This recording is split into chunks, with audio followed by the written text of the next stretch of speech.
Ave Legion and welcome to my channel. My name is Ludi and today we'll be doing our Brandenburg guide. When it comes to your initial diplomatic situation, Brandenburg starts off in quite a decent position with quite a few extra troops compared to most of its neighbors. That being said, you want to go for rivals that you can easily defeat at the start, so that would include nations such as Lüneburg, Stettin, and especially Vulgast. Sometimes they don't appear as an option in 1.31. You will have to wait until the end of the month before they start appearing as an option, so leave one slot open so you can add up Vulgast afterwards. Alliance wise, of course, ally Austria first and foremost, together with Saxony if it is available. This might not always be available, and even Mainz might be a good alliance option if it doesn't have any other nations as rivals which are already your allies. We also want to be going for the PU against Bohemia, and the way that we're going to be doing this is basically we're going to improve relations for 1 month with them until we can get the royal marriage, and on the 19th of December we're gonna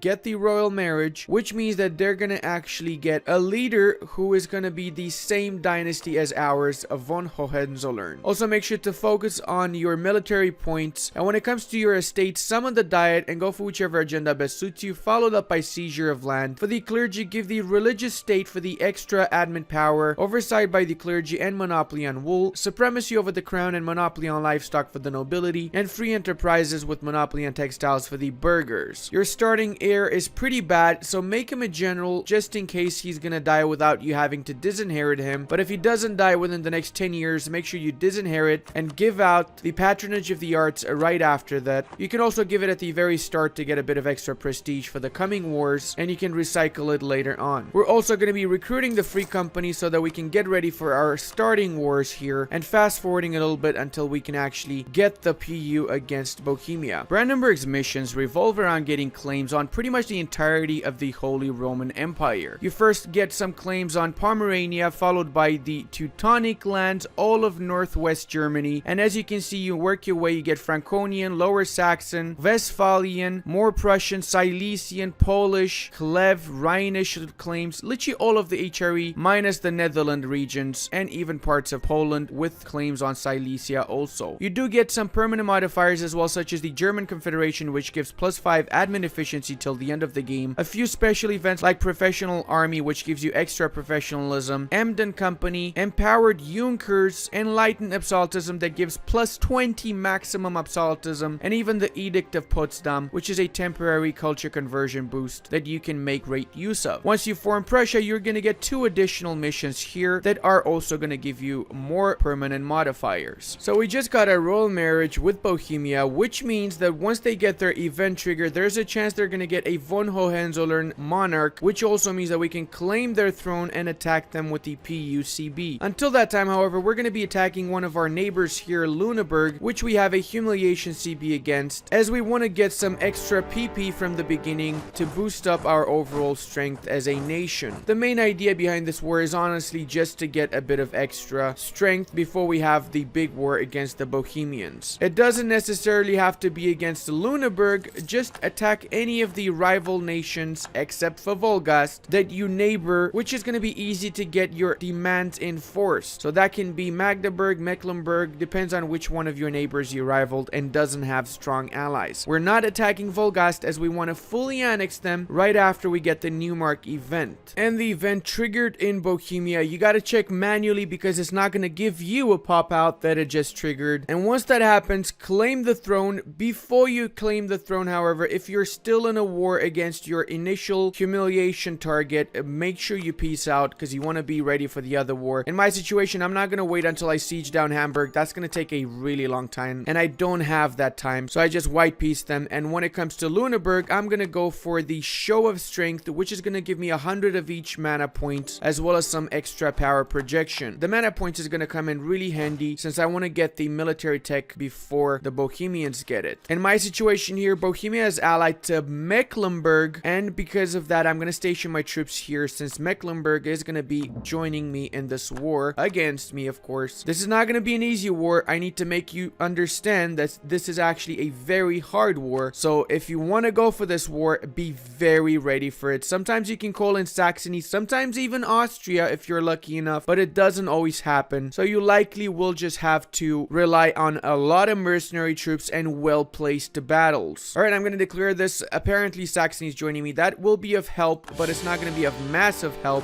So keep that into account. I recommend that you take out whatever nation is allied to Bohemia first, since fighting only against the Bohemians is going to be preferable to fighting against everybody's armies at the same time. It's up to you whether you want to siege down your enemy's allies completely to get a good deal in the peace treaty, or if you just want to white peace them. There's pros and cons to this. If you white peace them, you can focus your entire army on the Bohemian army earlier on. If you don't want to white peace them and you have them as a rival, for example, like I have Mecklenburg here, you can get the humiliation, which is going to give you extra PP, which means you get more morale of armies to fight against the Bohemians in turn. So sometimes it's worth waiting for a little bit longer, especially if you have a 1 siege pip general like I managed to recruit. Also take note, you're going to need more mercenaries than just the free company for this war, so get ready for that. You likely will have to go for the burghers loan, which is this, indebted to the burghers. It's going to give you 5 loans at 1% interest, which means you're going to basically pay almost nothing. 0.13 interest for 296 ducats, which basically means that we can use this money for the entirety of the war if we have pretty well placed battles. Also look for whichever mercenary company has a really good shock pip general, as shock pip is going to be extremely important in this war. At least 2 mercenary companies you're going to need for this, maybe even more than 2. Remember, when you're piecing out the allies of Bohemia, especially go for the cash humiliation if they are your rivals and war reps, so you can fix your economy post this war and cancel whatever allies they might have as well. Afterwards, focus especially on the capital of Bohemia, as your war target for enforcing this union is going to be the capital. So we need to take Prague as soon as we possibly can. If you need to, avoid their armies and snipe whatever smaller armies they might have whenever you get a chance to snipe them. Otherwise, try and avoid their armies, as you might not win all the engagements. But sometimes winning a couple of small engagements might make a bit of a difference. You don't really need to actually kill the enemy armies. All you have to do is just siege down the 2 forts they start off with, and if needed, the forts of their vassals here. I would technically get 100% war score by now, but unfortunately they managed to siege down forts of my ally Saxony's PU member, so because of that I'm not at the threshold that I'd like to be at. So in this situation you have 2 options: wait until Saxony gets pieced out, which likely will happen, or fight against the enemy's army, which I also recommend, since you don't want to actually get the PU over Bohemia and they have a bigger army than you. That is not going to end up well. Before you do fight their armies, I managed to take quite a few of their troops out actually in small engagements, basically 1,000, 3,000 units strong. But when it comes to the bigger troops, you really want to pull all of your forces in before you engage them, otherwise you might not win those battles. So for example, this battle here is going to be an easy kill. They got 3,000 against the entirety of my army, and this is exactly classic way of how you should be engaging the enemy armies. Vastly outnumber them in order to stack wipe them, get the war score as such, and not just get the war score, but also ensure that you're not going to lose those battles. Even though they have more troops overall than you, the AI always splits up their units and tries to do stupid stuff like siege down air fort when their entire freaking nation is siege down. Like, when does that make sense? I technically would be okay now to piece them out. I have the war score that I need to enforce my union over them, but I really want to get some cash as well, since otherwise I cannot pay off my loans and I have to declare bankruptcy, since I cannot get these 2 provinces from the Teutons from the event if I have above 5 loans, and I definitely do have above 5 loans right now. I can fix that by getting my cash from Bohemia though. So we are going to be fighting their armies here, and we are going to make sure that we kill them off in order to win this war fully, and as such ensure that we can get the event of Newmark, which leads to us conquering over Vulgast at the same time. Also, there you go, we wiped out their entire army and we now have almost 100% war score. Of course, we're not going to give the Saxons anything, but they are going to get a bit of a cut from the money that we're taking, because to be fair, they did help us out on the war. If it wasn't for the Saxons, we would probably go into even more loans, since the Saxons kept the Bohemians occupied with them sieging down Saxony. So that's everything we're going to go for now, and there you go, we now have our union over Bohemia, the most disloyal loyal of all personal union members. But don't let that fool you. As soon as you pay off their debt, which is going to be quite a bit, and you improve relations with them, you'll be a-okay. Just remember, you will have to grow in size a little bit more to get them in check. And because of the latest update of 1.3, 1.2, you cannot concentrate development in their land since they are a PU member, not a vassal. So that's kind of disappointing, but it is what it is. So now the big issue at hand is the fact that we have loans, and if we have above 5 loans, we cannot get the new mark event, which means we're going to go here. We're going to start paying off our smaller loans, since it doesn't matter how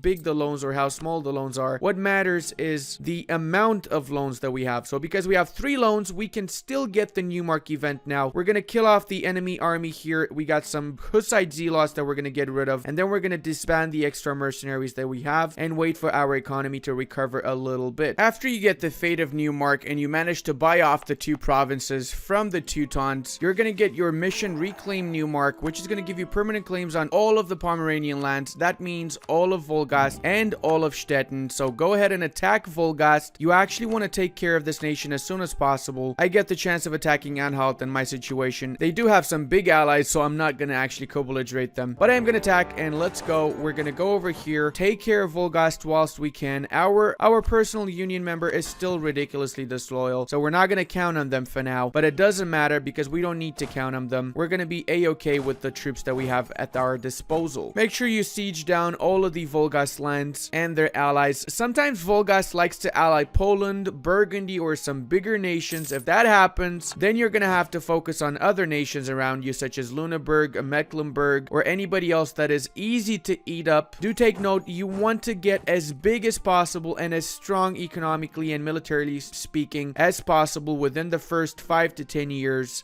after you've PU'd Bohemia, since just getting good relations with them is not going to be enough to make them loyal. Of course, paying off their debt is good, and they do have a buttload of debt, but that's going to get you in turn into a lot of debt unless you are lucky enough to get some money from your wars. I've seen a lot of people attacking Stettin also. I recommend not to even bother with Stettin for a long time, since they do cost a lot of extra aggressive expansion to annex, and taking over the lands in Vulgast directly means that you can do 2 missions at the same time, Pomeranian succession and a show of strength, which gives you claims on the entirety of the northwestern part of Germany. So you really want to have direct access to 5 more provinces aside from the provinces that you have at the very beginning. Do take note that even though you siege down all of Vulgast, likely they will not be piecing you out because they will have the island of Rügen, so you will have to sit on their nation a few years until they accept your demands, and your demands are going to be full annexation. We're not playing around here. It's not going to cost us too much aggressive expansion either, so do go ahead and go for the... Oh, there you go. We actually can get the full annexation now. That's a lot faster in 1.31 apparently. Before you do that, piece out the other allies they might have, and then when it comes to Vulgast, of course, do not vassalize, just fully annex them. And now we cannot annex them. We have to wait for a few years again. Amazing. Also, I do have to highlight that when it comes to Bohemia, aside from the improving relations, you can enable support loyalists, which will make them a little bit more loyal, and by paying off their loans, you can do that by getting your own extra loans. Give out some more indebted to the burghers loans, which are super cheap loans, as many as you need, then pay off the debt, and there you go, almost there, just a little bit more. So if we recruit 2,000-3,000 more units, we actually are going to have a loyal Bohemia. But take into account that if you do this, you're going to be in a buttload of loans that you need to actually pay off. A little bit more fast forwarding, and we can now finally actually annex these bad boys. There you go, coalition wise, Mecklenburg, Magdeburg, Anhalt, so literally nobody of interest. Their army that remained in Rügen is going to turn into a separatist army, so make sure you take them out before anything else. If you do this, you actually are going to be a massive Chad, and aside from that, a killer of pirates, since, you know, Rügen, pirates. Anyway, so after you do this, you can do show of strength, which gives you claims on all of the northeastern part of Germany. There you go, as well as Pomeranian secession, which gives you the claims on the Teutonic lands right over here, all of the Teutonic lands. Make sure you make the Teutons your rivals, because you can get new rivals now, and you can even do the same to your former allies who you backstabbed by not giving any lands, or even the Poles. It's up to you, whoever you think you want to go for against. I prefer to go against the Poles, even though they might seem a little bit stronger. They're actually not really that strong. Take note, before you core these lands up, if you're struggling with admin power, you can always concentrate development in the province of Vorpommern, which gives you 1 development, which means that you're gonna have an easier time of coring these places up. So now our main target is gonna be the nation of the Teutonic Order. There's a few problems here. In 1460, they get an event which makes Danzig a free nation, and they're gonna become a vassal of Poland. So if that happens, that's gonna be a bit of an issue for you. If it doesn't happen, then you're pretty lucky. But I highly doubt the Teutonic Order watched my guide on the Teutonic Order. You have a lot of time to attack them until 1460 if you manage to get a bit of RNG luck and taken over Vulgast. Do take note, however, that I actually prefer to let the Poles attack the Teutons first, because they never can fully annex them since it's 136 war score, and whatever is left out of the Teutonic Order I attack afterwards and annex and release vassals so that I can feed back the cores. Now in 1.3.1.2 you cannot vassalize with the Conquest CB, so you would have to annex, for example, Danzig or Tukil or whatever that was left, and then release the vassal and feed back all the cores afterwards. If they fix this in future patches, the only difference will be that you can vassalize whatever is left of the Teutonic Order directly after the Poles were done with them. That being said, you will have quite a bit of aggressive expansion after you've taken Vulgast and PU'd Bohemia, albeit that the PU of Bohemia has only 29 AE points, so it's really not that much when you think about it. Get ready, however, this should still be your main target here. When it comes to your later expansion, you want to expand into the northeastern part of Germany as much as possible, as well as vassalize and feed back and then integrate all of the Teutons, and even go into Poland whenever you get a chance. You will eventually integrate Bohemia, but that's going to happen much more in the future. That should not be on your mind in the early part of the game. Expanding into this area is going to have good rewards for you, especially by taking over Lübeck as a vassal. Make sure you stay good friends with the Austrians, and do remember to curry favors from the early part of the game. Having favors means that we can trade our favors for soldiers, ducats, sailors, or whatever we need. Do take note, you cannot do so when they are at war, which is what's happening right now. Ideas wise, Brandenburg is going to be struggling at the start with its manpower, so I recommend that you go for quantity ideas as your first idea set. As your second idea set, depends whether you have admin or diplo points lying around. If you have diplo points lying around and you got the Bohemian PU, I recommend you go for influence ideas, since you want the minus 25 diplo annexation cost to integrate these bad boys faster. Influence also mixes in amazingly with admin ideas, which also gives an extra minus 20 diplo annexation cost from the policy, and you also get plus 25 governing capacity, which will help once you form Prussia, since you get a minus 50 governing capacity debuff. I personally prefer, instead of getting admin, going for economic first and taking admin later down the line, together with trade and diplomatic ideas. In order to get the Prussian Space Marines later on, you can also get quality ideas and offensive ideas for the extra 5, 10, and another 5 discipline from the policies. Playing Brandenburg in 1.31 is slightly different from 1.30, albeit the changes are not massive, they are still there, and it is a great idea to make use of the curry favors mechanic, since manpower is going to be abundant within Austria and a few other of your allies.